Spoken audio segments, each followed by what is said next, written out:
Hello दोस्तों, आज हम एक ऐसी चीज को डिकोड करने वाले हैं जो हमारी एवरीडे लाइफ को इनडायरेक्टली बहुत स्ट्रांगली इंपैक्ट करती है। बट लेट्स बी रियल, काफी कॉम्प्लेक्स लगती है। हम बात कर रहे हैं इंडिया के स्टेट लेवल पॉलिटिकल लैंडस्केप की। आज के इस एक्सप्लेनर में हम डॉक्टर सुशील पांडे के एक ब्रिलियंट डिटेल्ड एनालिसिस को अपना बेस बनाएंगे। एकदम ऑब्जेक्टिवली समझेंगे कि आखिर हमारे अलग अलग स्टेट्स में मेजर पॉलिटिकल शिफ्ट्स कैसे और क्यों होते हैं।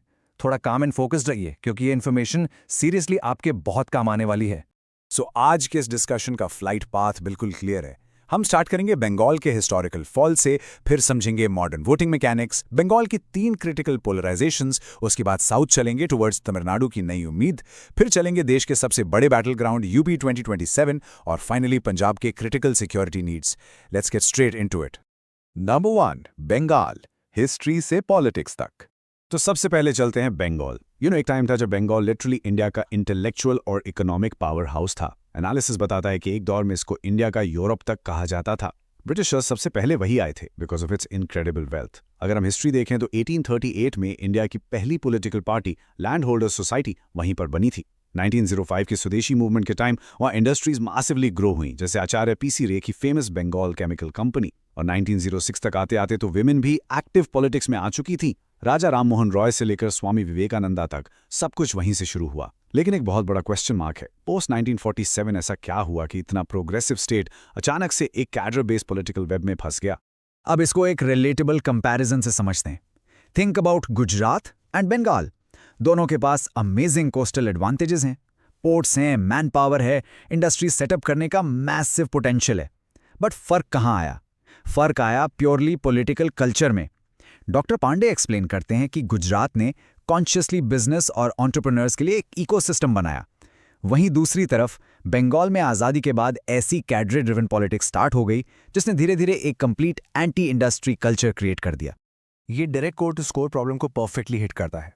बेसिकली एनालिसिस पॉइंट आउट करता है कि वहां एक ऐसा कल्चर सेट हो गया जहां रूलिंग पार्टीज ने पुलिस और एडमिनिस्ट्रेशन को ओपनली अपने एजेंडे के लिए यूज किया। अब ऑब्वियस सी बात है, इस फियर के माहौल और कांस्टेंट यूनियन स्ट्राइक्स के चक्कर में इंडस्ट्रियलिस्ट वहां से निकलने लगे। इसका सबसे क्लासिक टेक्स्ट बुक एग्जांपल है टाटा नैनो का सिंगूर प्लांट, जो बेसिकली वायलेंस और प्रोटेस्ट के डर से वहां से शिफ्ट होकर गुजरात चला गया। Number 2, Election Commission or Clean Elections का impact। लेकिन आज के टाइम में इस फियर बेस्ड कल्चर में एक मैसिव शिफ्ट आया है, और ये शिफ्ट लाया है सिस्टम ने। यहां एक बहुत इंपॉर्टेंट टर्म आती है, CIR वेरिफिकेशन। इसका बेसिकली मतलब है इलेक्शन कमीशन की ऐसी स्ट्रिक्ट इंटरवेंशन जहां डेड, डुप्लीकेट या इलीगल माइग्रेंट वोटर्स को चुन चुनकर इलेक्टोरल रोल से हटाया गया। इसी एक कॉन्स्टिट्यूशनल बॉडी है, राइट? उनका सिंगल काम है फेयर इलेक्शंस इंश्योर करवाना। जब उन्होंने अपनी स्ट्रिक्टनेस बढ़ाई और मैसिव पैरामिलिट्री फोर्सेस डिप्लॉय की तो वो सालों पुराना डर का माहौल ब्रेक होने लगा, लोगों का कॉन्फिडेंस बढ़ा, और जब वोटर फ्रीली बाहर आता है तो ग्राउंड रियलिटी एकदम से फ्लिप हो जाती है। Number 3, बंगाल के 3 मेजर पोलराइजेशंस। जब लोग बिना डर के वोट करते हैं, नतीजे हमेशा ग्राउंड ब्रेकिंग होते हैं। और डॉक्टर पांडे के हिसाब से ये पूरा चुनाव इन 3 पोलराइजेशंस पर बेस्ड था।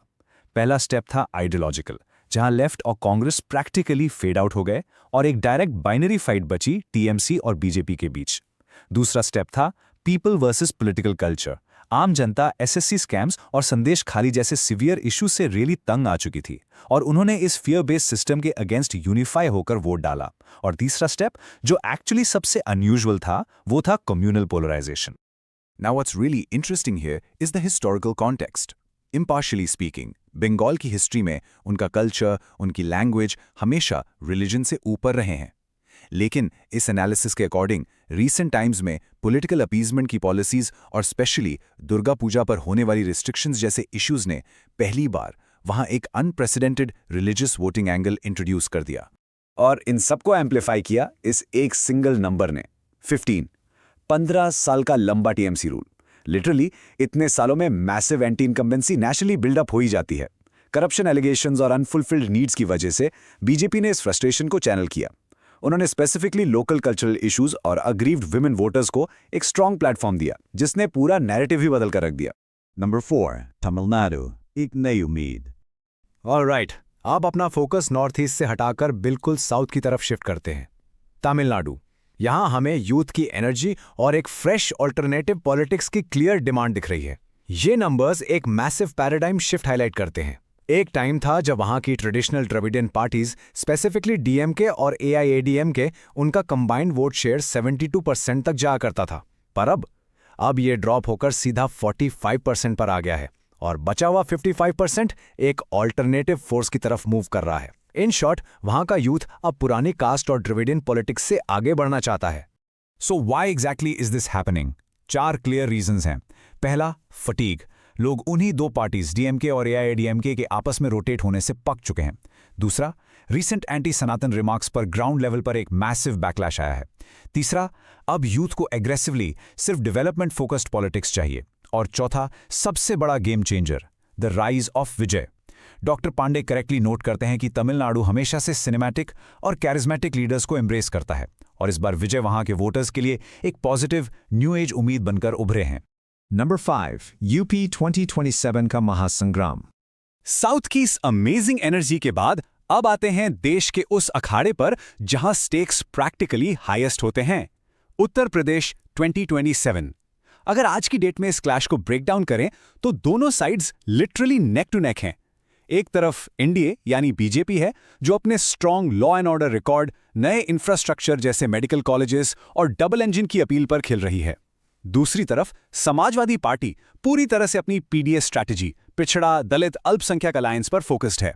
एसपी के पास स्ट्रॉन्ग एंटी इनकम्बेंसी मैपिंग और लोकसभा इलेक्शंस का हैवी मोमेंटम है और बीजेपी इस पीडीए को अग्रेसिवली काउंटर कर रही है अपने ही बैकवर्ड कास्ट अलायंसेस और स्ट्रॉन्ग ग्राउंड नेटवर्क के through. It's going to be absolute fireworks. Number 6. Punjab के क्रिटिकल सिक्योरिटी मुद्दे। अब थोड़ा टोन सीरियस करते हैं। हर स्टेट को आप एक स्टैंडर्ड पॉलिटिकल लेंस से नहीं देख सकते, and Punjab is the prime example. Punjab एक नॉर्मल स्टेट नहीं है, ये एक हाईली सेंसिटिव बॉर्डर स्टेट है। यहाँ की डायनामिक्स बिल्कुल अलग हैं। वहाँ क्रॉस बॉर्डर टेररिज्म के कॉन्स्टेंट थ्रेट्स हैं और यूथ के बीच एक हार्ट ब्रेकिंग ड्रग क्राइसिस चल रही है। एनालिसिस का मेन टेक अवे ये है कि पंजाब अपनी पॉलिटिक्स में पेटी रूटीन राइवलरीज अफोर्ड ही नहीं कर सकता। वहाँ एक ऐसी मैच्योर लीडरशिप की ज़रूरत है जो नेशनल सिक्योरिटी और यूथ वेलफेयर को नंबर 1 प्रायोरिटी बनाए, और सबसे इंपॉर्टेंट, जहाँ सेंटर और स्टेट के बीच एक रॉक सॉलिड कोऑर्डिनेशन हो। तो दोस्तों, हमने बंगाल का हिस्टोरिकल फॉल देखा, तमिलनाडु का एक्साइटिंग यूथ शिफ्ट देखा, यूपी का अपकमिंग बैटल ग्राउंड समझा और पंजाब की सेंसिटिव रियलिटीज़ को डीकोड किया। Which brings us to the ultimate question, नई पॉलिटिकल कल्चर या पुरानी politics? As a smart focused young voter, आपकी प्रायोरिटी आखिर क्या है? End of the day, state चाहे कोई भी हो, डेमोक्रेसी में जो सबसे बड़ा रिमोट कंट्रोल है ना, वो आपके हाथ में है। अपनी इस पावर को यूज कीजिए, लीडर्स से क्वेश्चंस पूछिए और फैक्ट बेस समझ रखिए।